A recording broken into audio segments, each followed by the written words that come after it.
CBI ने जब दिल्ली के उप मुख्यमंत्री मनीष सिसोदिया को गिरफ्तार किया तो दिल्ली के मुख्यमंत्री और आम आदमी पार्टी के संयोजक अरविंद केजरीवाल ने उन्हें बेकसूर बताया। वो मनीष सिसोदिया के घर उनकी पत्नी से मिलने भी पहुंचे।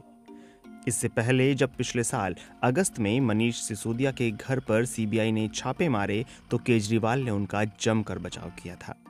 केजरीवाल ने न्यूयॉर्क टाइम्स के पहले पन्ने को शेयर किया, जिसमें दिल्ली सरकार के स्कूलों में सुधार का श्रेय सिसोदिया को दिया गया था।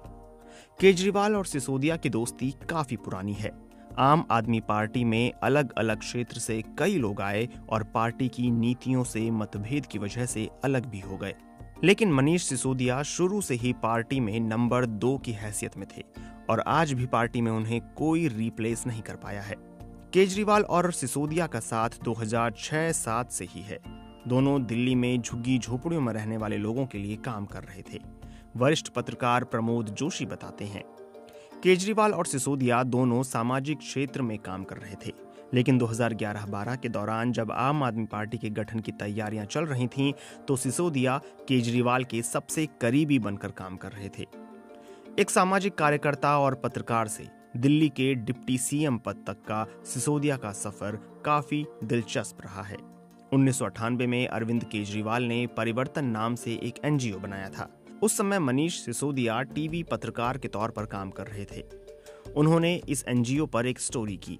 स्टोरी करने के दूसरे दिन अरविंद मनीष से मिले।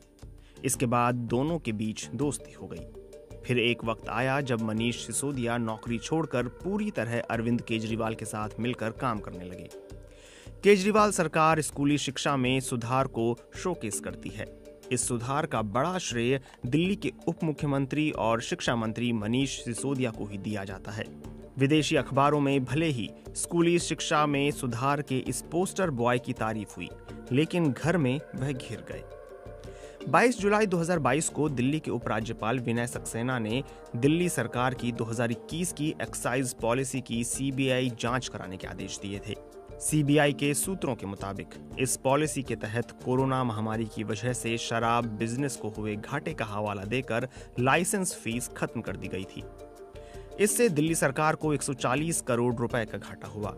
ये भी कहा गया कि लाइसेंस देने के लिए रिश्वत ली गई और आम आदमी पार्टी ने इस पैसे का इस्तेमाल पंजाब में चुनाव लड़ने के लिए किया।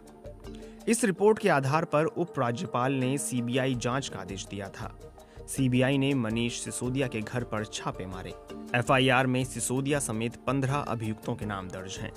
आम आदमी पार्टी का कहना है कि मोदी सरकार उनकी बढ़ती ताकत से घबराई हुई है, इसलिए मनीष सिसोदिया के खिलाफ कार्रवाई कर रही है। कहा जाता है कि मनीष सिसोदिया की सलाह पर केजरीवाल सारे नीतिगत फैसले लेते हैं। जब भी केंद्र सरकार और दिल्ली की केजरीवाल सरकार के बीच टकराव हुए हैं, तो मनीष सिसोदिया ने मोर्चा संभाला, चाहे वह कोरोना के वक्त कथित तौर पर दिल्ली की अनदेखी हो, या बिजली का मामला, या फिर दिल्ली नगर निगम के चुनाव का मुद्दा। केजरीवाल सरकार की ओर से मनीष सिसोदिया जवाब देते नजर आए। दिल्ली के उप मुख्यमंत्री मनीष सिसोदिया पटपड़गंज सीट से जीतते रहे हैं। 2022 में वह यहां से तीसरी बार जीतकर विधानसभा पहुंचे।